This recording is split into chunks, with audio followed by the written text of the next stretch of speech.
Atos 16, eu vou ler a partir do versículo 6 até o 10. Diz assim, Atos 16, a partir do versículo 6. E percorrendo a região frígio-gálata, tendo sido impedidos pelo Espírito Santo de pregar a palavra na Ásia, defrontando Mísia, tentavam ir para Bitínia, mas o Espírito de Jesus não o permitiu. E tendo contornado Mísia, desceram a Troade. À noite, sobreveio a Paulo uma visão, na qual um varão macedônio estava em pé e lhe rogava, dizendo: passa a Macedônia e ajuda-nos. Assim que teve a visão, imediatamente procuramos partir para aquele destino, concluindo que Deus nos havia chamado para lhes anunciar o Evangelho. Amém.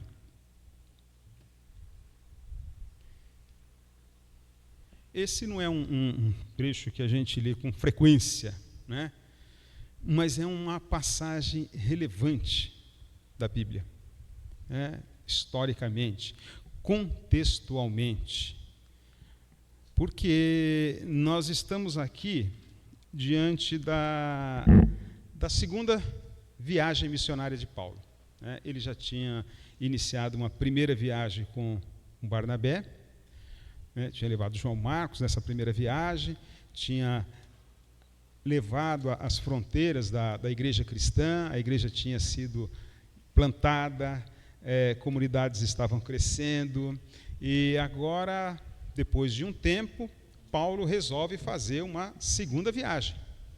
Então ele vai sair com Barnabé. A princípio é o Barnabé que ele vai sair.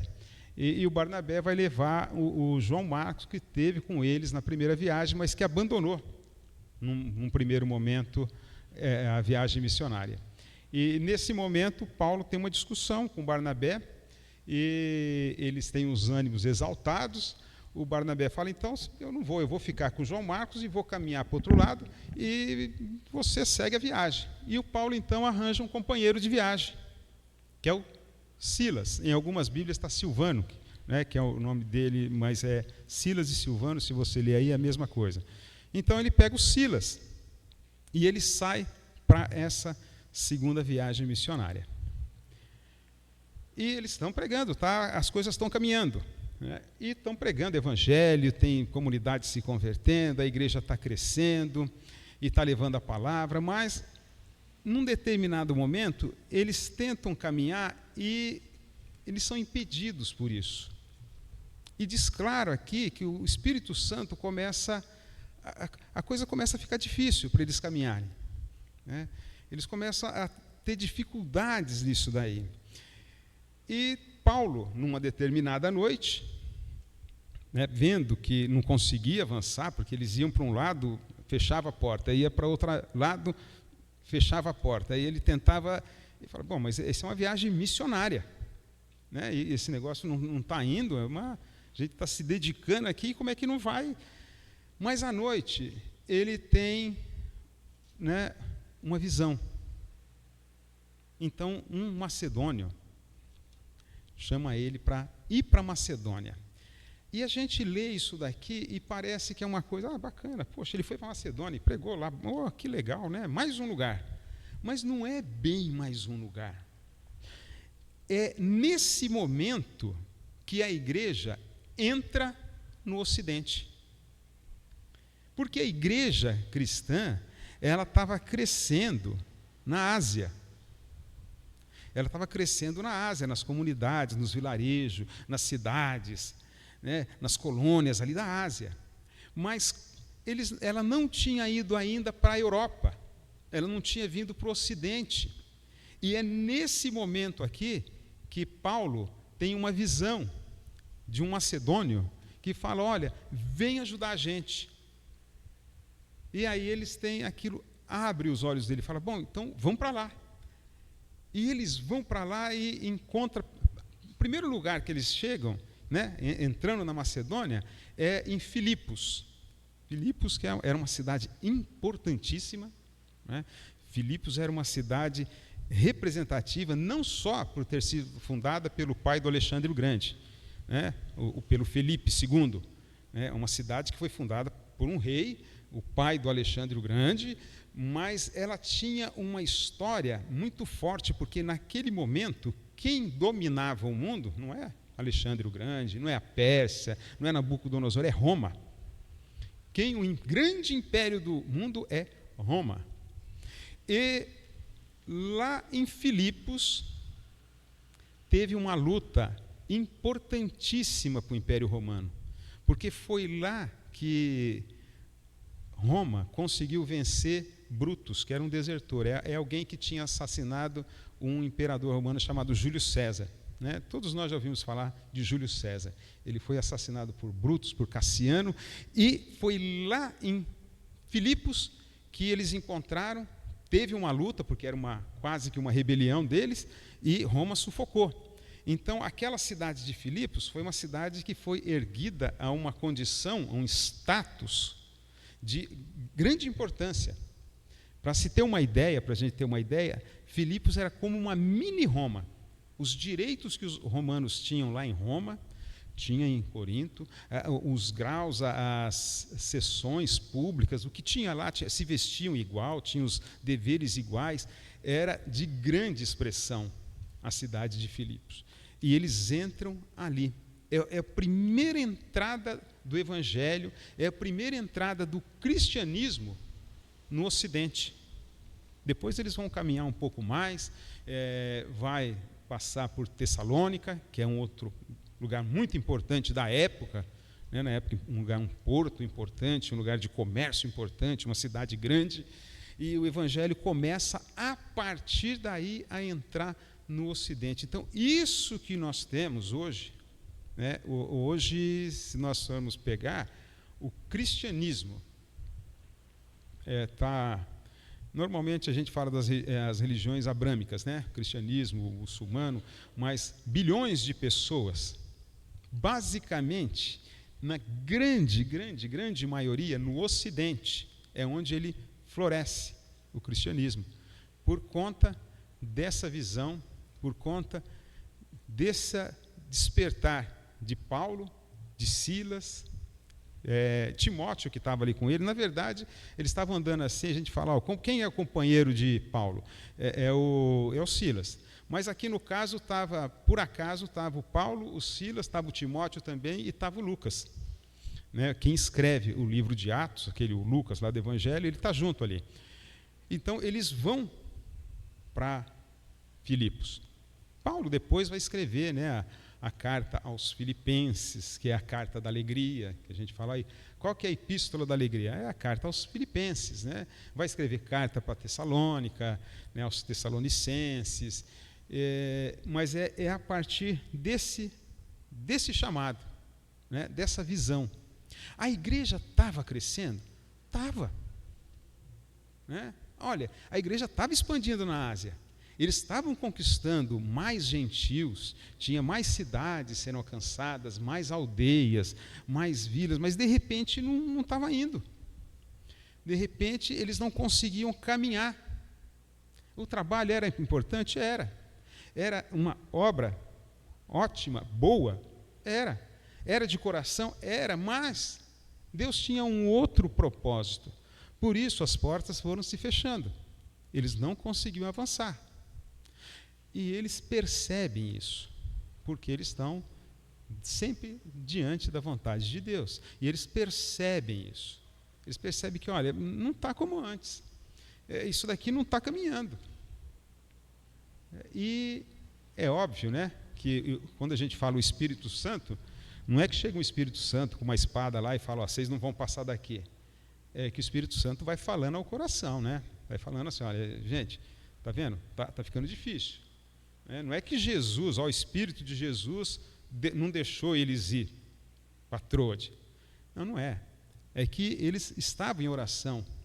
O grupo, né, a igreja primitiva é uma igreja que preza e prima por oração. Oração, jejum, né, vigílias que eles faziam. É isso que movia, é isso que era o combustível da igreja. Então, nesses momentos de oração, de comunhão, é que eles têm essa visão, né, que chega para eles e fala: olha, vocês têm que atravessar, né, tem que ir para onde? Para onde não foram ainda, vocês não pensaram ainda em ir para a Europa, né? Não, pois é, vão para a Europa, vai para Macedônia. E eles vão. Estava tudo certinho, mas Deus tinha um outro propósito. E é assim que a igreja caminha ao longo dos anos, das décadas, dos séculos, dos milênios. A gente vê a igreja cristã crescer, né? Mas num determinado momento parece que ela ou ela se divide, não, ela planta mais uma, né? As coisas não caminham juntos. Olha, a gente tem uma grande divisão da igreja lá nos anos 1000, né? Acho que é 1050 e pouquinho, que a gente tem a separação da igreja, a igreja católica com a igreja ortodoxa, né? Olha, fica a igreja, mas a igreja continua caminhando. Eles tinham divergências na época? Tinham divergências, né? Mas continuaram caminhando. Então você tem a igreja cristã ortodoxa e você tem a igreja cristã romana. E depois de um determinado momento, a igreja também vai continuar caminhando, mas há de novo uma separação de caminhada. Quando a gente tem a reforma, 500 anos depois, né, as coisas acontecem mais ou menos de 500 em 500 anos, irmãos. Porque 500 anos antes de Cristo, a gente tem Neemias, que junta toda a Bíblia do Antigo Testamento, e a igreja se consolida ali. Aí, no ano 0, a gente tem o Jesus Cristo. Lá pelos anos 400, mais ou menos, a gente tem Constantino formando a igreja cristã, falando, essa é a igreja que é oficial. No ano 1000 ela divide, 1500 nós temos a reforma. E aí a igreja continua caminhando. E embora alguns achem, olha, puxa, mas os católicos, não. A essência da fé é a mesma. Naquilo que é essência, nós somos iguais. Que nós batizamos em nome do Pai, do Filho e do Espírito Santo. A igreja presbiteriana independente hoje, ela aceita o batismo, alguém que foi batizado na igreja católica. Mas eu vou fazer profissão de fé, eu amei aqui a igreja, os irmãos, eu quero fazer a profissão de fé, e eu fui batizado na igreja católica. Legal, amém. Porque você foi batizado em nome do Pai, do Filho e do Espírito Santo, é isso que importa, você confessa a Jesus como Salvador, como seu Senhor. É isso que é a essência. Essa é a nossa essência cristã. Nós tivemos uma diferença no caminho? Tivemos, né? Como depois nós tivemos outras diferenças, porque no começo são a igreja reformada, mas essa igreja reformada, ela também começa a ter pessoas que bate palma, tem outros que não bate palma, né? Tem igreja que gosta de hino. Mas tem igreja que canta corinho. Então ela vai se dividindo, ela vai criando nichos, mas a essência é a mesma. Não é? A igreja batista, a igreja metodista, a igreja presbiteriana, é Cristo. Jesus Cristo é o Senhor. E isso importa. Tá? Porque nós mesmos, né, nós vamos fazer 122 anos, mas o presbiterianismo veio antes disso para cá. A IPB, a Igreja Presbiteriana do Brasil, ela vem lá no final dos anos 50, 1859, 1860, a gente tem a primeira igreja presbiteriana do Brasil. Mas, num determinado momento, como igreja, a gente se divide. A essência continua a mesma, tanto que quando a IPI do Brasil, ela sai da IPB, ela sai num concílio. E um fala para o outro, olha, nós vamos nos ver no grande dia do juízo. Nós vamos estar lá juntos, louvando ao nosso Deus. Não tem uma briga, ninguém sai dando tiro, ninguém sai, olha, então vocês não vão crescer mais, olha, vocês... Não tem nada disso. É um rumo, é uma caminhada, né, que foram escolhidos. Alguns perceberam alguma coisa que, olha, a igreja caminha assim, que outros não entenderam. O Espírito Santo vai falando. Ele pode falar com a Edileide de uma maneira, comigo ele fala de outra maneira, ele fala com o André, ele vai falando com cada um de nós. E a gente vai sendo incomodado, desde que a gente esteja, né, em comunhão, que é o que eles tinham. Eles tinham comunhão. Então, os planos de Deus, né, podem sendo mudados aos poucos, mas o propósito é um só, não muda. O propósito é salvação. Mas como? O plano pode mudar. Eu tenho os meus planos, né? Ele diz, eu sei os planos que eu tenho para você. Então, eles vão sendo ajustados. É como um plano de voo. O avião não sobe sem um plano de voo. E toda vez que ele sobe, o plano vai sendo ajustado, porque tem tempestade, tem vento, tem granizo, tem alguma coisa, e vai ajustando esse plano. Então, é isso que acontece com a igreja. Mas o importante disso é estar sensível ao Espírito Santo. Aquilo que ele está falando para nós. Isso vale para a igreja, mas vale para a nossa vida também. Vale para o nosso dia a dia. Porque muitas vezes a gente está com um projeto, mas está tudo certo. Nós estamos fazendo a coisa do jeito certo, né? Eu tenho convicção, estou fazendo o melhor de mim, e é isso. E Deus vai falando assim, não é isso, né?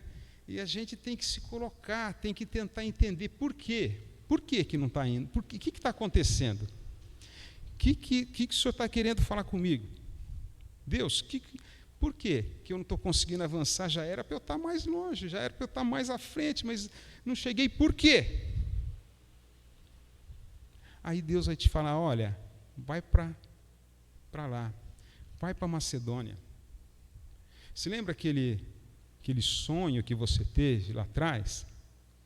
E que tal aquilo? Mas é preciso ter comunhão, porque a gente não pode, diante de uma dificuldade, vou mudar o plano. Não é assim que acontece com o avião, e não acontece com a gente. Tá? Vai chover, então vamos sair daqui. Então, o avião está indo para São Paulo, está chovendo em São Paulo, muda para Curitiba. Não é desse jeito. Ele vai ajustar a rota para ir para lá. E a gente também.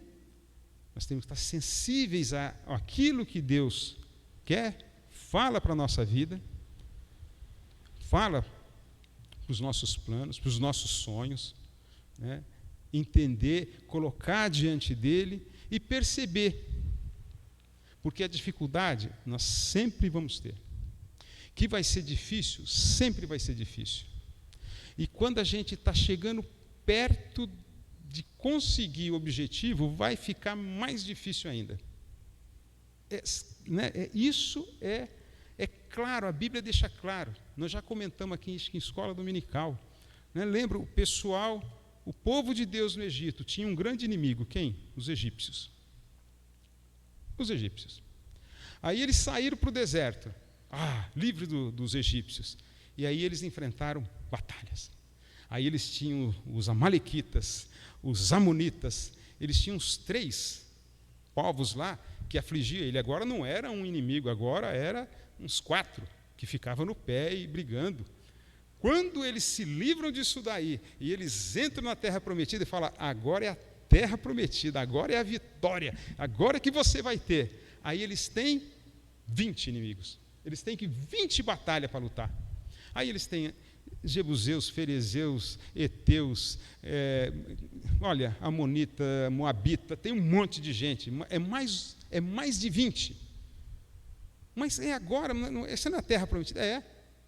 Mas Deus te prometeu a terra, Ele não prometeu que você vai entrar lá e Ele ia te levar com o teleférico. Não, você vai ter que subir.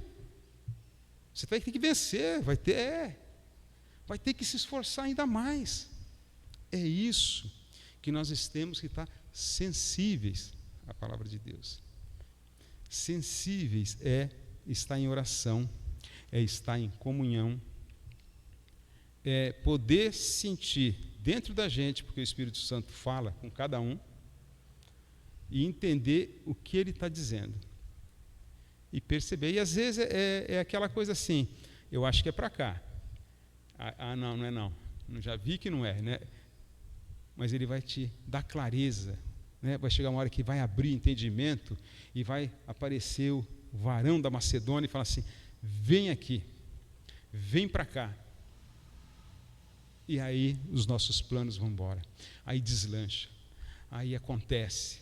Mas precisa de comunhão, precisa estar em oração, precisa estar constantemente diante da presença de Deus. A história da nossa igreja, a caminhada dela, não é muito diferente da nossa história, da nossa vida. Por isso que às vezes a gente abre a Bíblia e fala, rapaz, tem uns negócios aqui de Jacó que é meio parecido com o que eu penso que eu fazia. Tem uns negócios aqui de Davi, eu me identifico com Davi em algumas coisas, identifica mesmo.